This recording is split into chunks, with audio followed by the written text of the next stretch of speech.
If you need to promote your band or business, or just want to stylize, personalize, or customize your ride, check out vid-decals.com. Want to create and customize your own stickers representing your band, or make your own bumper sticker? Vid Decals can do it. All stickers are printed on quality vinyl and can be placed on any flat surface. Stickers are an affordable way to promote your band or business. Go to vid-decals.com to get started. That's vid-decals.com. vid-decals.com.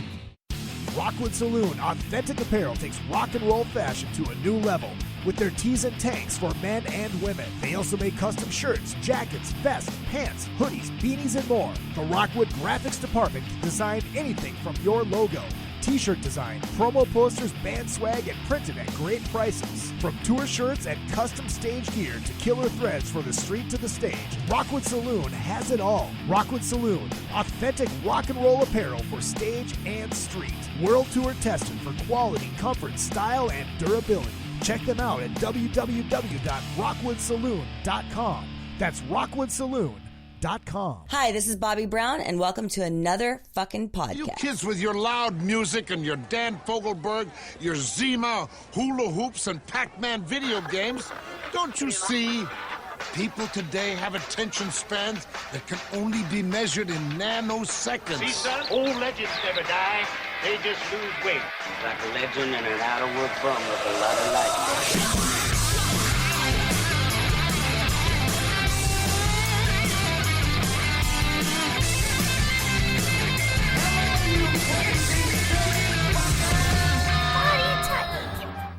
Right, Courtney, it is party time. Hello, Hollywood. Hello, world. And hello, my loyal minions. It is good to see you, and as always, good to be seen. My name is Izzy Presley, and welcome to another fucking podcast. Of course, I have an excellent show for you tonight. Frankie Clarke from Frankie and the Studs, also a daughter of a rock star. We'll get into all of that. She is in studio and ready to go. Make sure you do check out all the sponsors.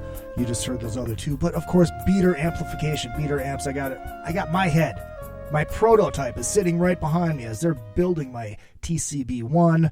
Make sure you check those guys out. Beater Amplification, B-E-E-T-E-R, hand-wired, 100-watt, pure testosterone. Sounds so glorious. And the beauty thing is you pull two of those little tubies out and boom, you got a fitty water. Because you don't always need 100 watts, but according to Hal Sparks, you do always need 100 watts. So I don't know. But it sounds fucking killer either way. Make sure you hit up all of the social media and share the show if you're listening live right now. Because you can check in and jump in the chat room and say hi. Throw some comments, all of that glorious, glorious stuff. Facebook.com/another effing podcast. And, of course, my personal entertainment page, which is Izzy Presley1 on Facebook. Find out everything that I'm doing, if I'm doing stand-up, if I have shows coming up with ACK, a tribute to Ace Frehley, promo for this show. I mean, why not? Everything. And, of course, every Wednesday night, you can find out what I am doing at Lucky Strike. Well, you know what I'm doing every Wednesday at Lucky Strike. I am the mega host. I've been dubbed that. I don't call myself that, okay? Sometimes I do. But find out what we do each and every week there, every Wednesday night at Lucky Strike Live for Soundcheck Live. Have another great show coming up this week. No cover every Wednesday night. Hollywood and Highland is an all-star jam, and it's amazing the job that Steve Ferlazzo does putting this thing together each and every week. Frankie, you've been there. Many times from the beginning. Yes, that's right. You have. You have. And you've played there since I've been doing the pretty face on stage gimmick. Yeah, I did Glamoween. That's right. You did. So your dad played too. Or no, your dad didn't play. Or he played with you? With me. Yeah, that's we right. did a Gary Glitter song. That's right. That's right. Yeah, we were just talking about that because I was dressed up like, fucking Tammy down, yep. Bubba. So check all that stuff out. And, of course, the Twitter machine, Izzy_Presley. I'm on my quest for 1 million followers. Currently at about 1,807. You got it. I'm getting there. You got this. Slowly. I'm not going to be that guy that buys likes. That's cheesy. It may look good on the resume.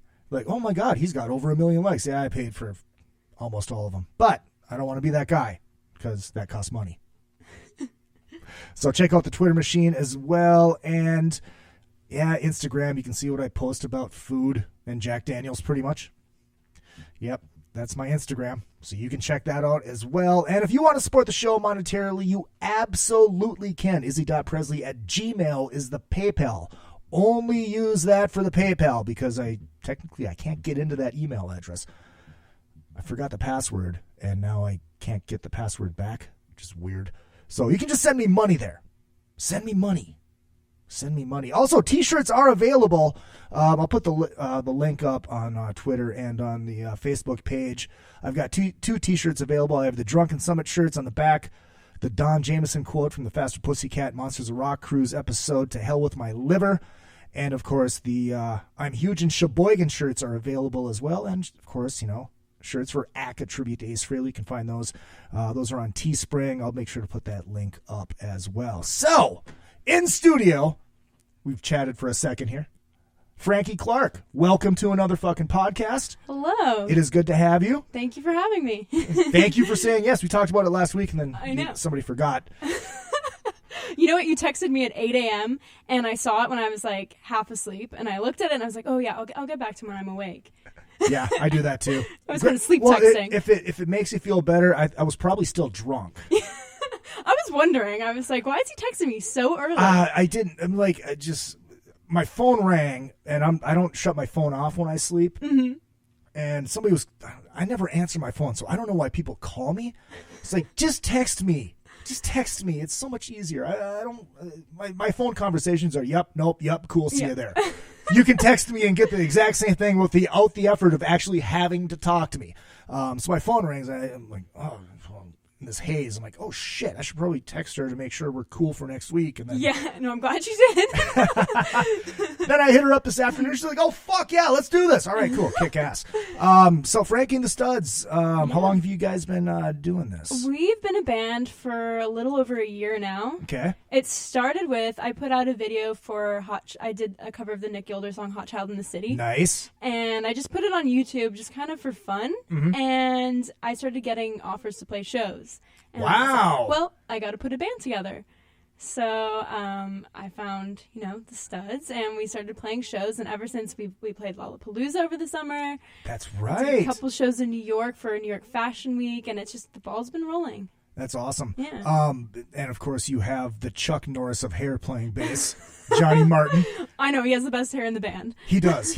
Well, Johnny might actually have the best hair in the world. I think so. You know what? I think that's pretty accurate. How did you guys come across Johnny? Well, actually, I first got in touch with Ronnie. And Ronnie I had met because he was recording a Motor Christ album at the house with my dad. Mm-hmm. And so I remember seeing him, and I was just like, oh, that guy looks cool. He looks like a Ramone. And I asked my dad, I was like, what's up with that guy that you had? Can he come and play in the band? He was like, yeah, I'll hit him up.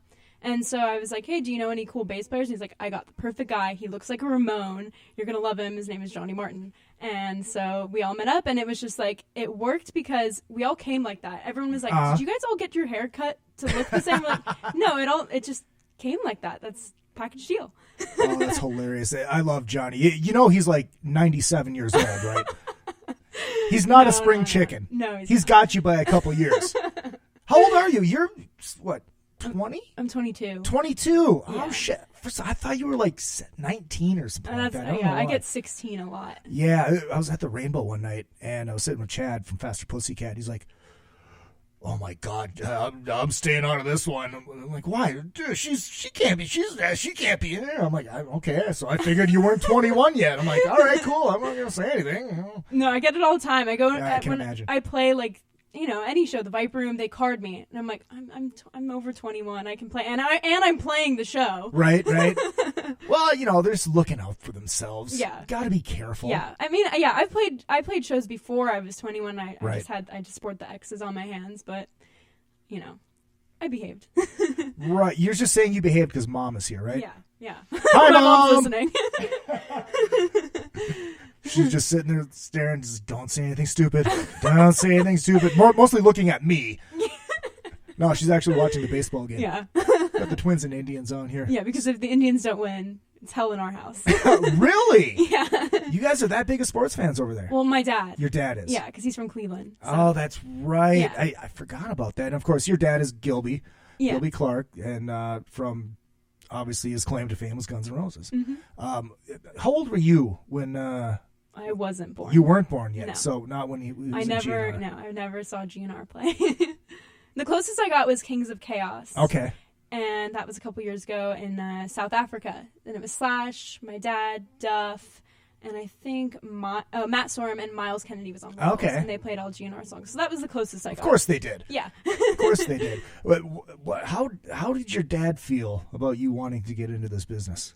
You know, I think it's a little bit of he has mixed feelings about it. Because I graduated from college and I did really well in school. And I think he kind of maybe had higher expectations for me. He thought I was going to do more. Right. But I mean, he comes to every show. Of course he does. With the biggest smile on his face. Like, he's super proud, and I know that. But I think that in deep down, I don't know. I think he's weary about it. Yeah, well, I mean, considering the era that he came from and what he's seen. Yeah, exactly. Yeah, because I know how musicians are. Yeah. We all know how musicians are, that all of a sudden his little flower is delving into this rock and roll world. He's got to be a little scared. Yeah, but I think he knows I can handle it. Right. Does he have a big gun? Yeah, he has a few. There you go. Then you don't have to worry about it. You absolutely don't have to worry about it. So the Hot Child in the City, why that song? I love glam rock. Actually, my mom came up with the idea. We were sitting in the car one day brainstorming. I was like, I really want to do a cover of something that people haven't covered a lot. Like, I was thinking of New York Groove. You know, I love that song. But I was just like, something that was popular, but I haven't heard anyone else do it. And she was like, remember that Nick Gilder song, Hot Child in the City? And I was like, oh my God, I always thought that was a girl singing it. Right, everybody does. Yeah, and I was like, that would be awesome. And so I tried singing along in the car, and I was like, yep, I can do this. And we kind of rocked it up a little bit. I mean, you know, like, I love Joan Jett and the Ramones and everyone like that. So I wanted to do it kind of in that style, like punk it up a little bit. And, I mean, we've been playing the song ever since live, too. Of course. Yeah. You should. I was 2 years ago, I'm telling Gabby, do you know Gabby? Gabby Ray? Yeah. Yeah. I was telling her, and of course, nobody ever fucking listens to me. They should, because I have brilliant ideas, but nobody listens to me. I'm like, Gabby, because she's doing this whole anti-bullying thing. I'm like, this is perfect. You take the song from Pat Benatar, Invincible, from the movie The Legend of Billie Jean. Are you familiar with this movie? Have you seen this flick? I have not. It's classic. Helen Slater, Christian Slater. It came out in the 80s. Cheesy, but awesome. So they used the Pat Benatar song Invincible in this movie, and it's great. It's just uplifting, powerful song. I'm like, Gabby, it'd be perfect. You record the song. It's a great song. Now you should just steal the idea, because obviously Why now? why not?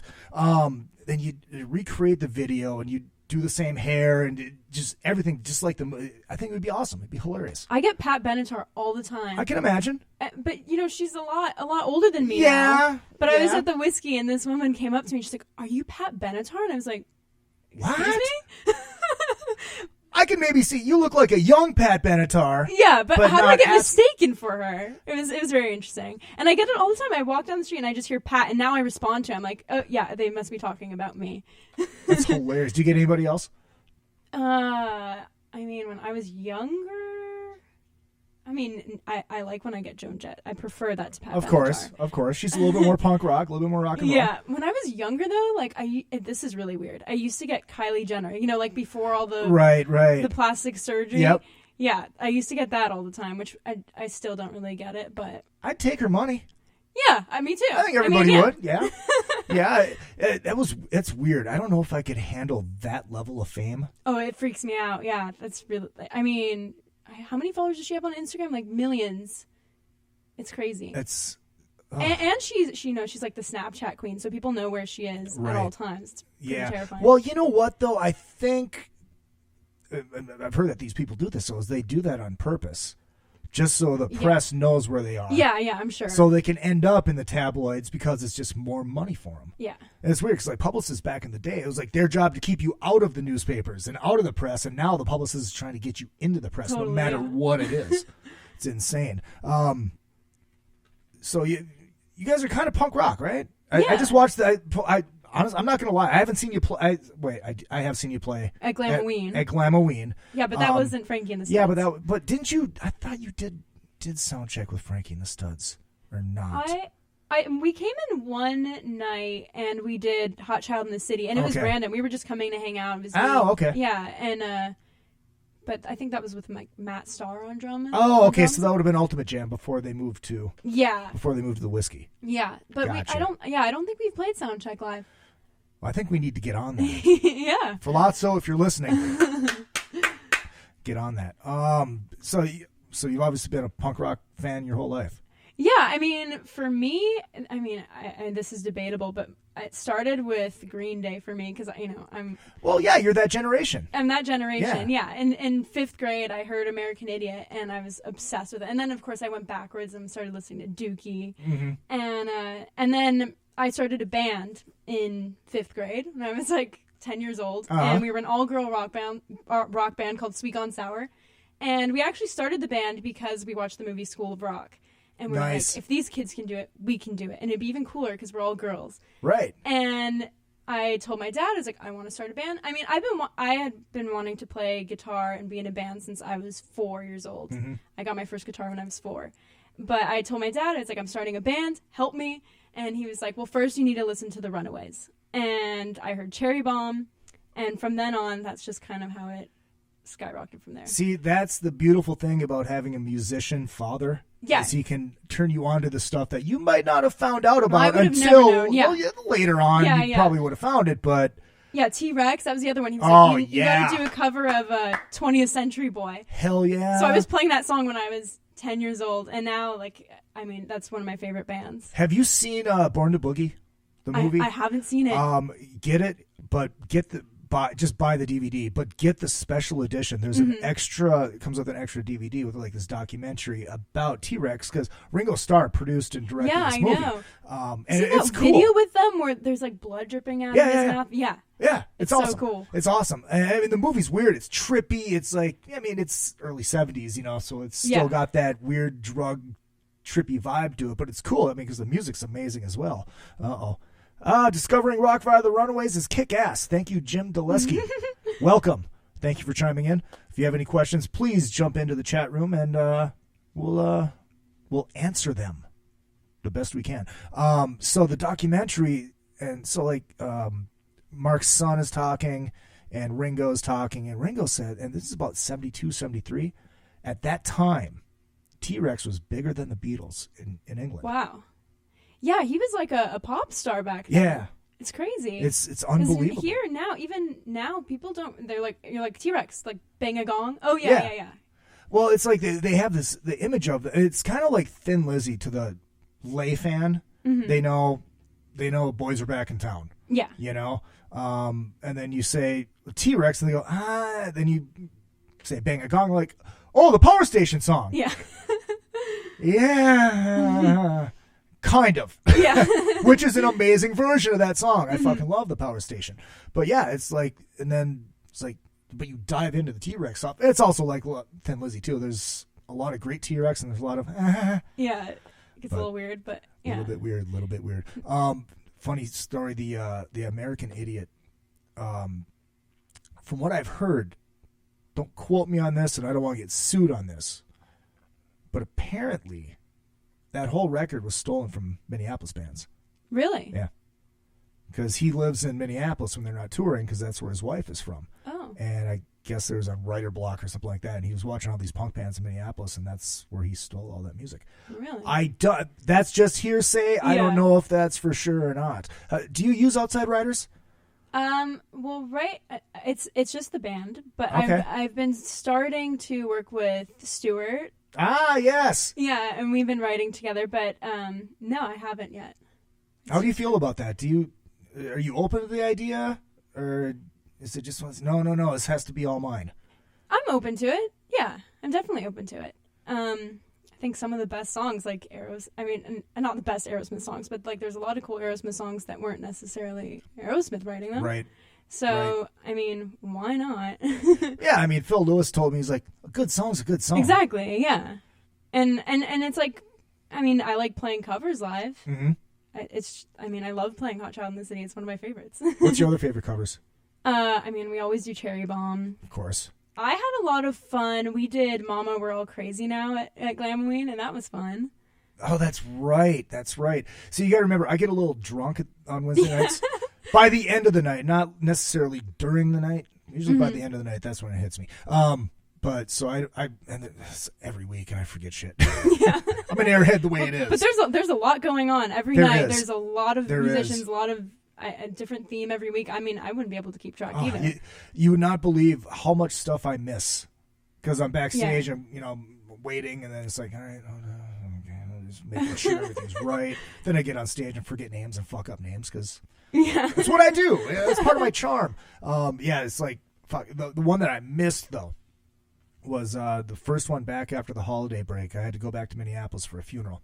20 below zero, and I'm sitting in this bar. And I'm looking at my Facebook feed, seeing what's going on at Lucky Strike. And on stage at once is Richie Kotzen. Oh, no. Steve Vai, Nuno Betancourt, Tom Morello, and Stu Ham at once. Oh, my God. And I'm just like, fuck me. You missed out. Fuck me.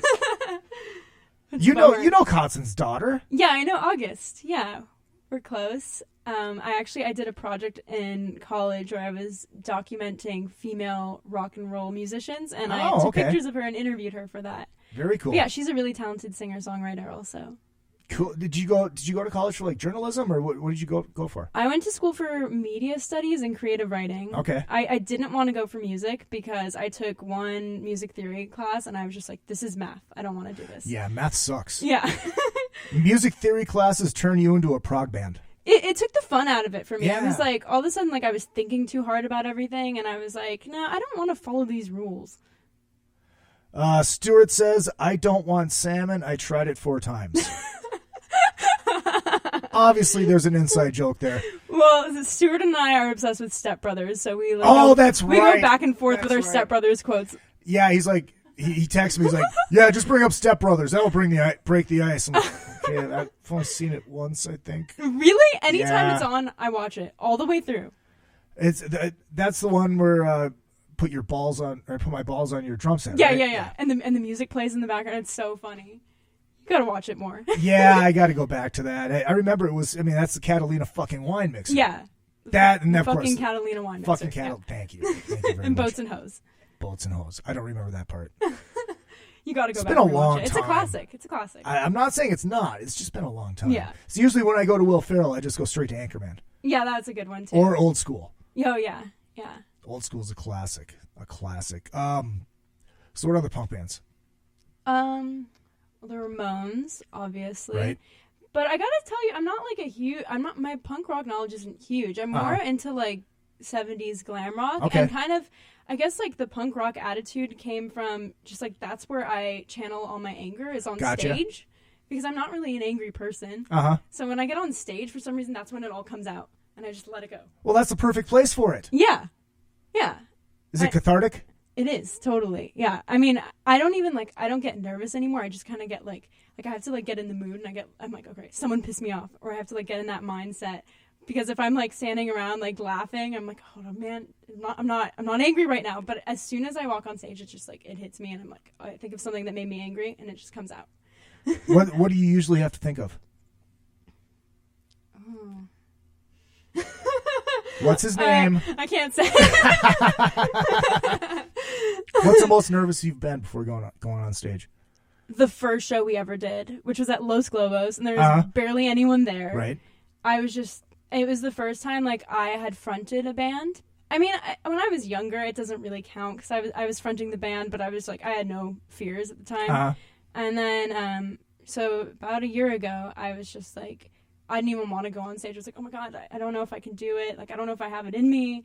And even if you watch the video, like, I look really scared. Oh, really? Yeah, I look terrified. But it was just, it's like, after playing more and more, like, I don't even get nervous anymore. Yeah. Do you find it's harder to play in front of a small crowd? Totally. Yeah, it's way harder to play in front of a small crowd. And also with, like, my parents there or, like, my friends, like, I feel like they're judging me because they know the real me. Right, you know, I can fool other people to thinking that I'm this angry, psychotic, whatever. But when it's my family and my friends, I'm like, oh, they know the real me. Like, they know that this is just, you know. Well, that's what your friends are for, to judge and ridicule you. Yeah. You know? That's what good friends do. Yeah. Totally. My favorite shows that we did were in New York because I didn't know anyone there. And there was, I said earlier, we played some like New York Fashion Week parties. So there was a lot of like hipsters there in the audience that I was like, I'm going to convert them to rock and roll. Nice. And so they were just like sitting around with their arms crossed, like, what's this band? And are they going to be another shoegaze or whatever? And I just started yelling. I was like, stand up, get closer. And I just got in their face. And it was so much fun because they didn't even know what they were getting themselves into. See, when you run into that situation, you got to bring one of them up on stage and cut his man bun off. And then shave his neck beard. Yeah. And that will convert them. Yeah, I know. I've came up with this theory about the man bun. It's only bad if it's an American guy. If you're European, Brazilian, whatever. I feel like they get away with a lot more. They can get away with it because it's kind of a cool look for them. But your American hipster with the neck beard and the skinny jeans and go away. Go away. It's all about mullets. Dirty mullets. Yeah, well, mullets are coming back. I know. Yeah, mine's a little grown out right now. Yeah, but you do have a little mullet rock in there. It was. I mean, like at the top, like I couldn't even come down. It was like a little faux hawk situation. It was. Oh my God, you're starting to look like Falazzo. Kind of. Yeah, a little bit. No, your mullet is not as major as mine was in that picture that I showed. Oh yeah. Like the early 90s. Oh, let's see. Jim says bands can kill it with covers. Hell, Faith No More still rocks out some crazy covers every show. And no, the man bun. No, it's always bad unless you're a fucking samurai. Yeah, didn't that look go out like the Ming Dynasty? So glam rock, Kiss fan. I love Kiss. Yes, that was my first favorite band. What's do you remember your first Kiss moment? Do you remember your first record?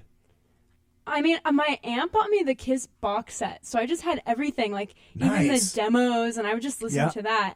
And my favorite song was War Machine, and I don't know. I was like 10 years old. You know who co-wrote that? Who? Bryan Adams. Really? Yeah.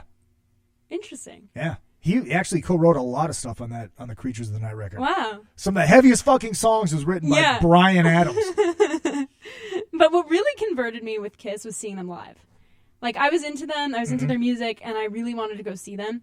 And so for my birthday, my dad took me, and I was obsessed. What year? 2005? Oh, okay. So you saw Tommy and Eric. Yeah. Yeah, but it was still, like... It was a spectacle. For you, it's a spectacle. Yeah. The show, yeah. Yeah, for a 10-year-old, like, I had never seen someone spit blood and breathe fire and, like, fly through the audience. I was just like, what is this band? They're like superheroes. You know? They are. And still, I mean, like, I see Paul Stanley around sometimes in the Valley, and I always know, like, I'm blessed for the month if I see Paul Stanley. Where do you see him? I need to randomly run into him. You can tell me off there. Yeah, I'll tell you now.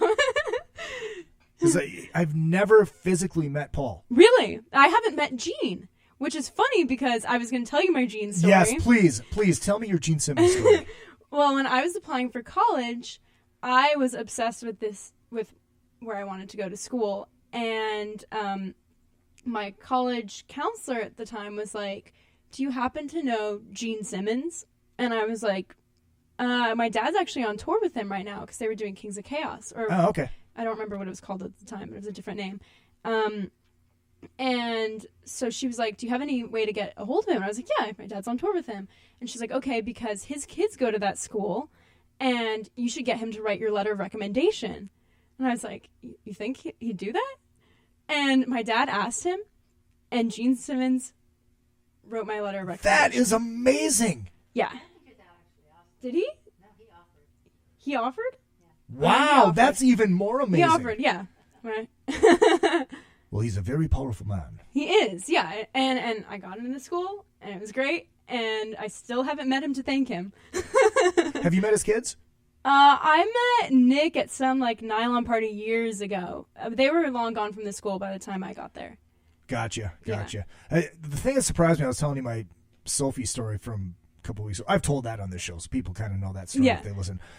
I was surprised how tall she was. Oh, really? Well, Sophie was like... Nick is like 7 feet tall. Yeah, he's huge. Yeah. He's huge. He's a big boy. I haven't met him, but yeah, I met Sophie, and she was radiant. She was beautiful. Yeah. beautiful gal, but it's like I think she's modeling now. Yeah, Yeah. And she's like 6 feet. Wow. She's a big girl. I mean, not like big girl, Yeah, but like yeah. tall. Yeah. Tall. I think she sings. She Yeah, sings, right? yeah. Nick too. She's not really rock and roll from what I've heard. Some people that were on the Kiss Cruise, she performed on the Kiss Cruise, I guess, and it was like kind of this weird poppy thing. It's like, okay, this really doesn't fit. But at least she's doing it. You know? Yeah, at least she's doing it. Because Paul's kids out there doing it. We were talking about this a little bit too. It's amazing how many of the people, the musicians from my era, that like you, their kids are now following suit. Yeah. Do you feel any like shadow over you? Yeah, big time. Really? Yeah. I mean, for me, like I've always said with having my dad, it's a blessing and a curse. Right. Because I feel like, I mean, I'll always have him as my mentor and he'll always like make sure I don't make stupid decisions. But at the same time, it's like I'll always be compared to that. And I'll never be that good of a guitar player. Well, when you think that, just remember, and this is a joke, of course, just remember, he was the replacement guy. Gilby, I'm kidding. It's funny when that GNR tours, when they started talking about the GNR tour, I ran into Del James. Mm-hmm. And I go, Del, if Izzy won't do it, I'll be your Tommy Thayer. He didn't think it was funny. Everybody else thought it was hilarious. That's pretty funny. Yeah, I know. I'm a funny guy. Yeah, there's a lot of do you? Well, I don't even know what the hell I'm trying to say here. All the offspring that you've met that are. Have you ever talked to anybody and kind of like, I don't know, like talked about this whole thing about being a rock star kid? And yeah, we talk about it, and it's like everyone says, like, blessing and a curse. Like, it's awesome, but also like sometimes you don't want every article to be like daughter of. Right. But it's also like, for some, that's how you get the article. So this is true. I mean, yeah, it's like this. I didn't want it to all be about your dad, because it's obviously it's about you and Frankie and the Studs, and because I like your story. That's what I do. I get people's stories. I mean, I sent you that Doug Pinnick show. I mean, it was I don't know how much you were able to listen to, but yeah, you kind of get an idea what I do here. Yeah, totally. Exactly. All right, cool. We are half an hour in. I am going to play the rest of my commercials, and we'll be right back with Frankie Clarke of Frankie and the Studs. It's another fucking podcast. RockstarLeatherworks.com is your home for badass rock and roll gear. Featuring 100% handmade leather bands, watches, cuffs, bracelets, and more, Rockstar Leatherworks has something for everybody. Whether you are going to the show or you are in it, you can find something to fit your needs. Choose from a variety of designs or create your own masterpiece. Their bands and watches are second to none. They also ship internationally. Who needs a stage to be a rock star? Check out RockstarLeatherworks.com. Oh, yeah. Hey ladies, Sass Pants Designs will take that rock shirt that everyone has and make it your own in a flattering, sassy, and simple way. There are one-of-a-kind tank tops, lace-up tees, and tube top dresses already in stock. Check out the online store at sasspantsdesigns.com and like Sass Pants Designs on Facebook for special offers and custom orders. That's sasspantsdesigns.com, sasspantsdesigns.com. Sass Pants will make you the envy of the party. Retro Arcade brings Minnesota and surrounding areas arcade games from the days gone by. All of those great games from pizza joints and arcades are available in cocktail units and custom machines. Dozens of favorites from your youth in one machine to complete your game room or man cave. Retro Arcade also sells and services your favorite pinball machines. Find them at facebook.com/80arcade. That's facebook.com/80arcade. Retro Arcade. Your youth is just one click away. All right, and we are back with Frankie Clarke from Frankie and the Studs. And please check out A&P Productions' laser engraving division. They are making me, still got to get on them about this. We have a little, we're calling it the roadie pack. And so we're going to get nice little things like this, like cool. A flask that says Another Effing Podcast on it, one of those little clicky flashlights, bottle openers, and I think there's one other thing. Oh, yeah, a Zippo. This can be called the roadie pack. I think it's kind of cool. That's pretty cool. I need to get Frankie and the Studs flasks. There you go. I'll hook you up with this guy. Yeah, that'd be cool. That'd be fucking killer. You guys have merch. You brought me a T-shirt and a patch and pins. Yeah, that's one of the last of our T-shirts for right now. We're coming out with all new merch. Oh, I feel blessed. Yep. They want to buy stuff. Website? Our website, frankieandthestuds.com. And then you go to the merch tab. We have the last few T-shirts available, and then we've got stickers. We've got buttons coming and glitter enamel pins. Lots of cool stuff. Nice. Yeah. Is there a record available now? We have an EP out. Have an EP, okay. Yeah, there's 3 songs. It's on Spotify, iTunes. There's a little bit of an issue with our name on there because it's Frankie plus the Studs. Right. So people search Frankie and it doesn't come up. Gotcha. So we're working that out. But, so I'm supposed to say Frankie plus the Studs? It's Frankie and the Studs. Yeah, right. But okay. written out, it's Frankie plus. Plus the Studs, yeah. yes. So we got to work that out. But I made that mistake earlier today. No, it's all good. It means the same thing. Yeah, exactly. But you got to keep the brand on point. Exactly. What was there any part of you that wanted to do an all-girl band? No. Actually, I still consider it sometimes. But I did it before, and it's a totally different dynamic. But, I mean, I think guys gossip just as much as girls do, and it's still, it's the same, really. I mean, I don't think there's really a huge difference, but... I think guys just aren't as catty about it. Yeah, I don't know. I think they can be. No. I would have to disagree with that. But with Frankie and the Studs, I mean, it's studs. That makes sense. Yeah. Right. I mean, when I first came up with it, I thought of, studs, on your leather jacket. I was like, wait, that'd be really funny if it was, guys, too. So that's how that came about, but... Was there any part of you that wanted to do the all-female tribute gimmick that's kind of like the rage right now? You got the Iron Maidens, there's the all-female AC/DC, you got Paradise Kitty. Yeah. And they're all doing very well. I know. For me, though, I like writing my own music. Right. I mean, even though we talked about, it's cool to play other people's songs. Right. But, I mean, that's where I get off, writing my own stuff and performing that live. I think there's no other feeling like that. And, even now, I think the people that have been coming to our shows come to all of our shows, so they're starting to know the words. So to see them sing back at you, it's right. I don't know, that for me that's the biggest part of it. You're meaning to tell me that you wouldn't want to put on the Paul Stanley makeup every night and do an all-female Kiss tribute? I mean, I do love dressing up, but I was Steel Panther for Halloween a couple years ago. Actually, we were just talking about Steel Panther. Yeah, we were. I was Lexi Fox. Oh, that's hilarious. I have this feeling, I don't know, I'm sure it's not true, but I think he stole that gimmick from this band called Flip out of Minneapolis. Oh, really? Their original bass player was Cherry Forever. And it was the whole effeminate, yeah.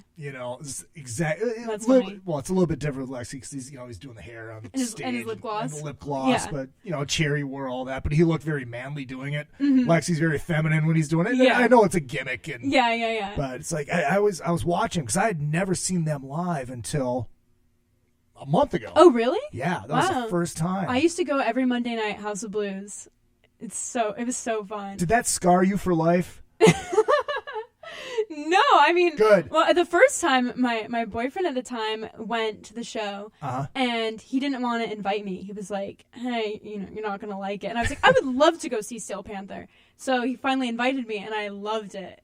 And my dad played with them one time when I was out of town or something, and my mom went. She was like, "They're vulgar." I'm like, "I know, it's great. It's so funny."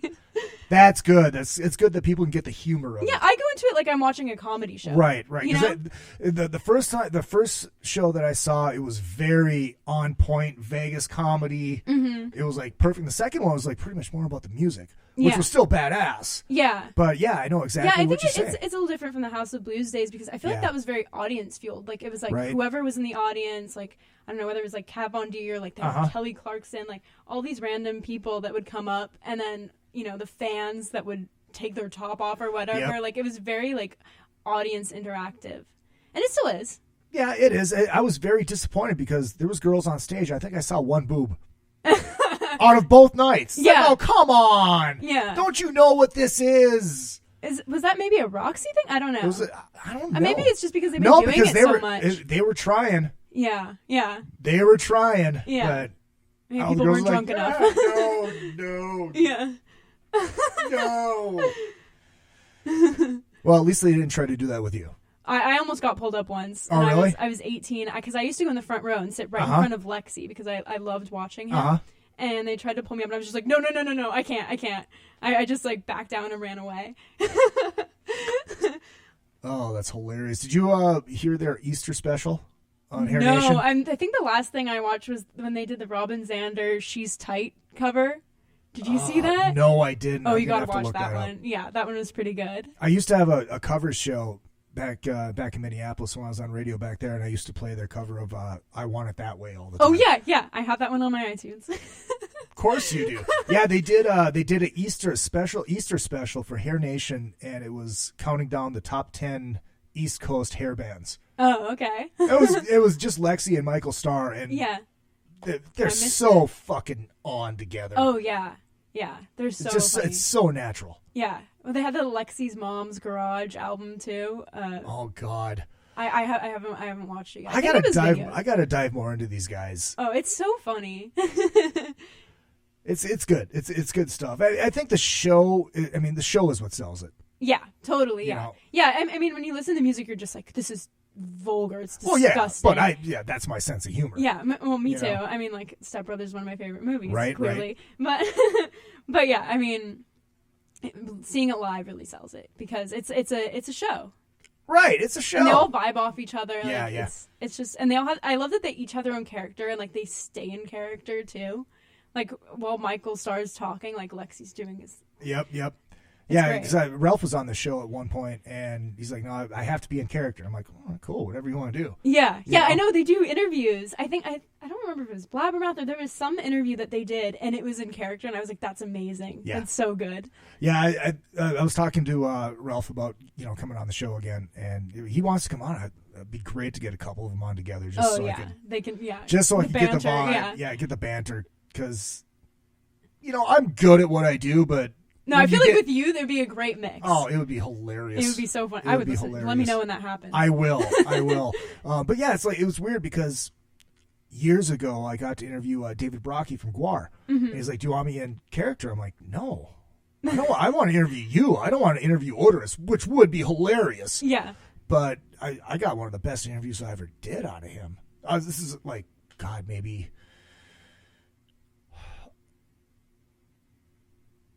I was gonna say it right before he died, but it wasn't right before he died. It was right before Dimebag got killed.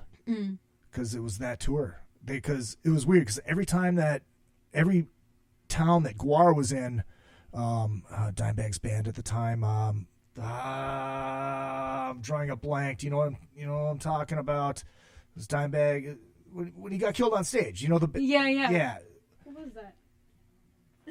I don't know why I'm drawing a blank on this. I'm sure somebody's going to chime in with it. Yeah, but, we need to answer them. But like every town they went to, they were both in the same town at the same time. Mm-hmm. It was the night that night in Minneapolis, Dimebag they were playing just right down the road. So, but I don't know where in the hell I was going with this. I get that a lot. It's like I'll start talking and forget about what the hell I was talking I about do that too. and where in the hell I was going to go Yeah. with it. Yeah. Cool story. Cool story, bro. Yeah, tell it again. How about no? It's your favorite Kiss song. My favorite Kiss song? You said it was War Machine when you were a kid. What is it now? Yeah. God.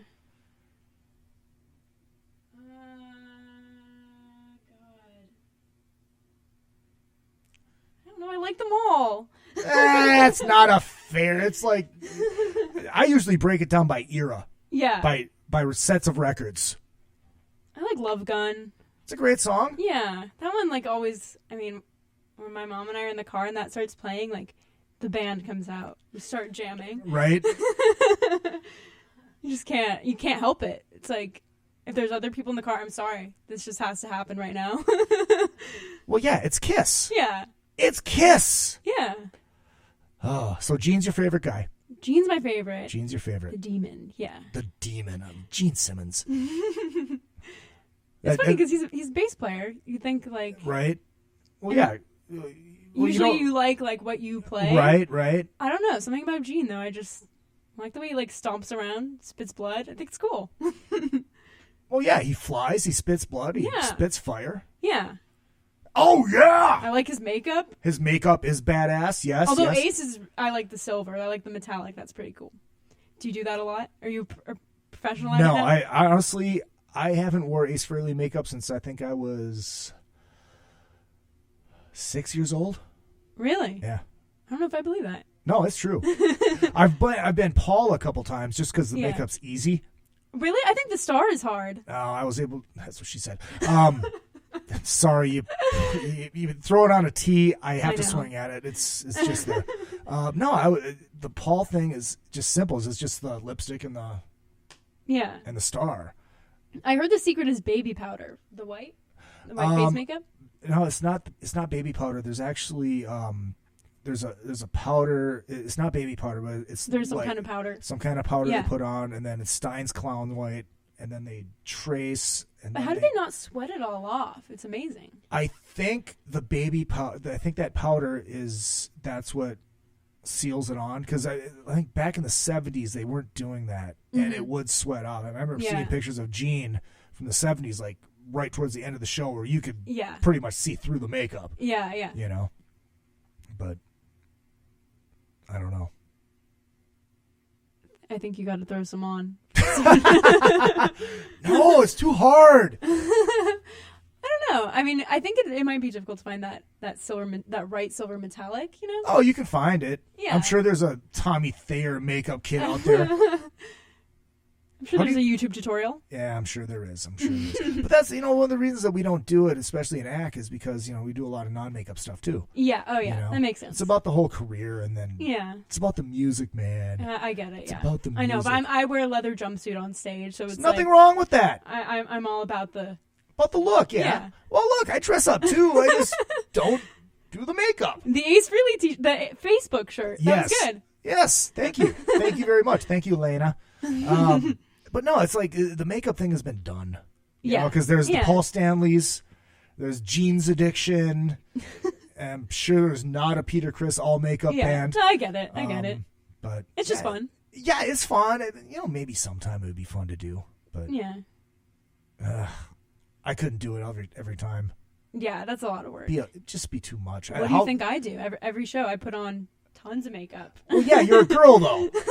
Girls do that. Yeah. I mean, we do enjoy it. I enjoy it. Right. It's something...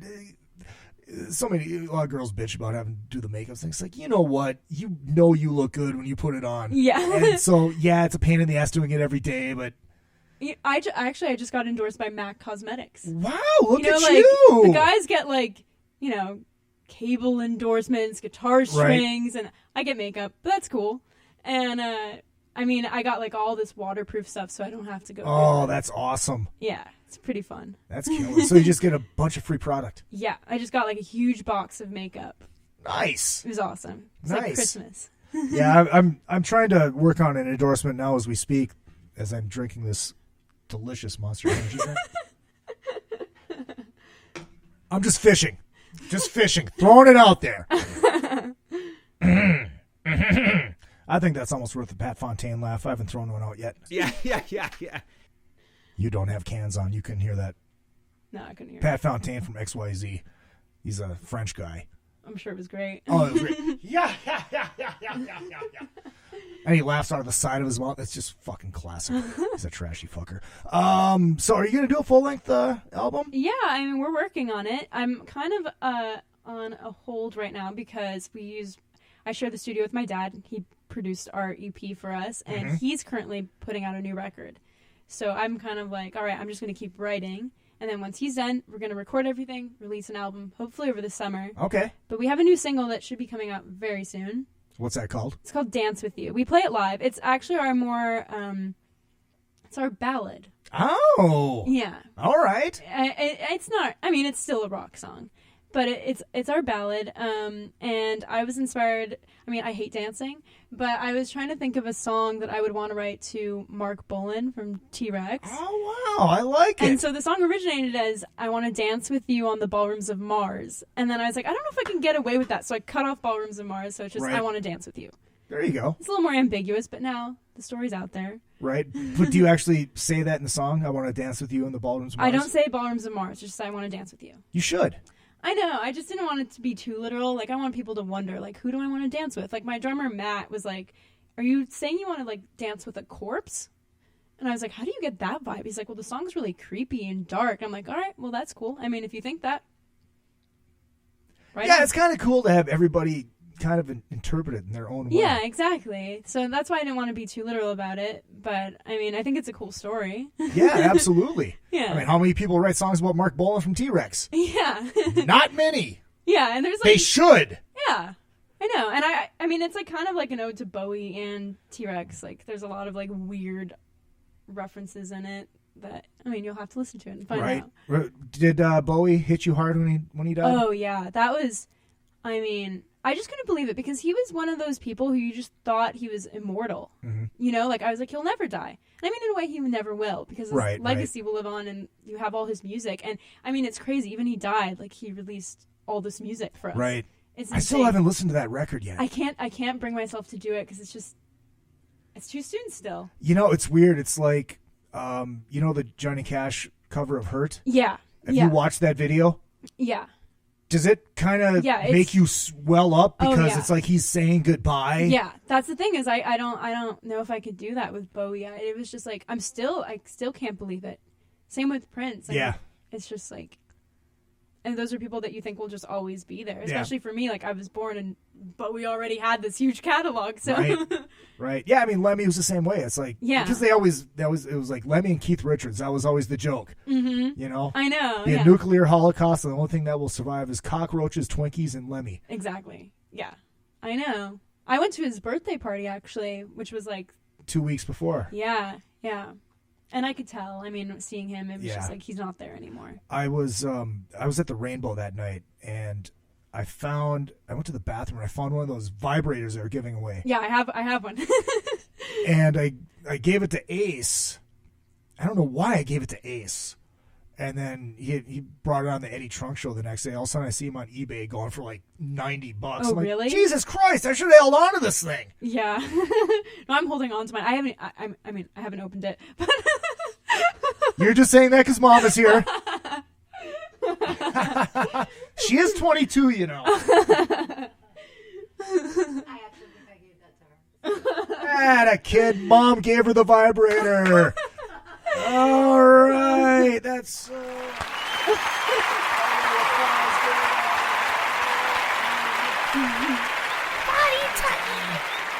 I think the applause is still... I can't actually hear it either. Hey, it's done. There you go. People want to find you social media. Where can they go? Yeah, I'm pretty active on Instagram. Okay. It's Frankie and the Studs. Twitter, we're on there. Facebook. You can go on our website. We post our tour dates on there. And there's some exciting news coming up. Coming soon that we can't talk about right now. We can't talk about it yet, but stay tuned. Follow us on Facebook, everything. It'll be announced on there. Also, all the cool merch is coming out. So That's right. Can't wait to see that. Stay on top of that. Very cool. And the new record this summer. Yep. You'll be recording Pat Benatar's Invincible. Yep. Have you ever heard that song?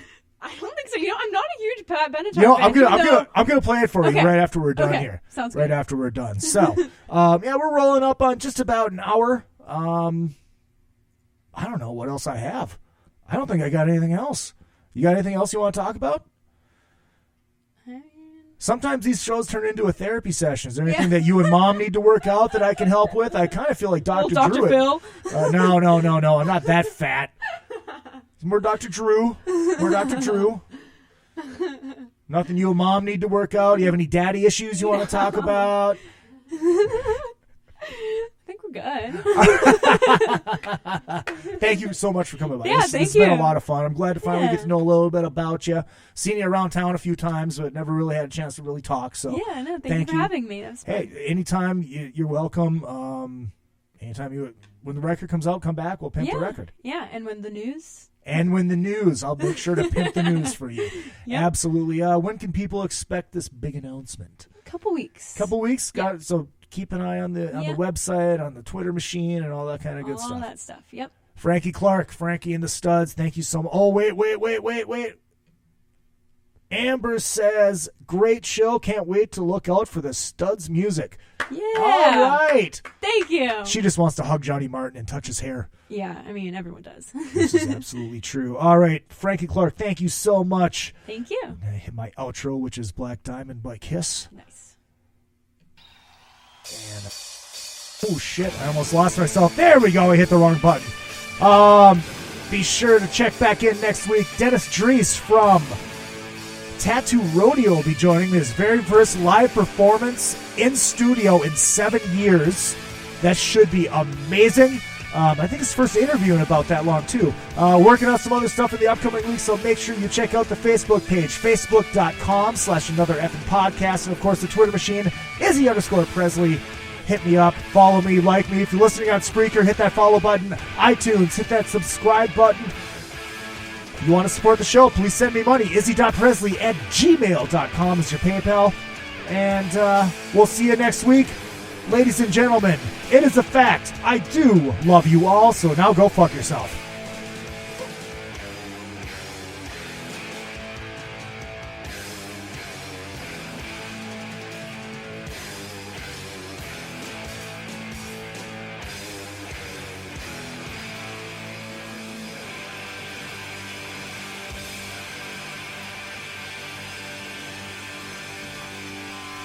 Hi, Johnny Martin.